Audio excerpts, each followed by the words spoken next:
જય જવાન જય કિસાન. આપણે આપણી વાડી આવી ગયા છીએ. જો તમે ખેડો બેડો લગેલો છે અને આ થોડુંક જો ખાડની ઉપર બધું કાઢ્યું છે અને હળગાવવાનું છે આપણે.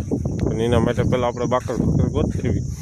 જો આપણે ખેડામાં એક લીમડી હળગી જઈ હતી એ તો કાંડ થઈ ગયો, પડી જાય છે પડામાં. આપણે એને આગું પાછું કરીને મેકવું પડશે, જેમ કે બપોરભાઈ લોટરી આવવાની છે એટલે એના માટે આને આપણે વ્યવસ્થા તો કાંઈક કરવી પડે. જો તમે લીમડી આખી પડી જાય છે, આપણે એક અહીંયા હળગાવવાનું છે. અને એક જો અમે અમારા કાકા એ સોંપી દીધું, જોયું પાણી વાળવાનું ચાલુ કરે છે, મોટર ચાલુ. હા એવો ભૂરો અમારો, એટલે પૂરો ચાલુ કરી દીધું છે. હા આપણે પેલા બાકસ લઈ આવી, બાકસ લઈને હળગાવી દઈશું. હળગાવી પછી આપણા પૂરાની મોટર આપણા તમારો જાય.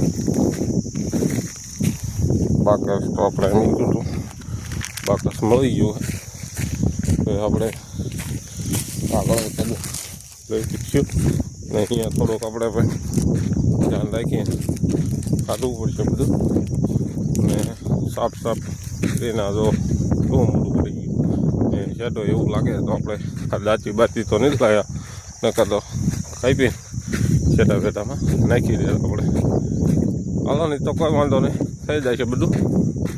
તો તમે હવે આ બધું કાઢીને પાછું હળગાવવાનું છે, આપણે પણ એ પણ ચાલુ કરી દઈશું. હળગાવી તો પડશે જ તે, એમાં તો નહીં હાલે, કે નકર પૈસા ફાજીમાં બધું નડી જાય.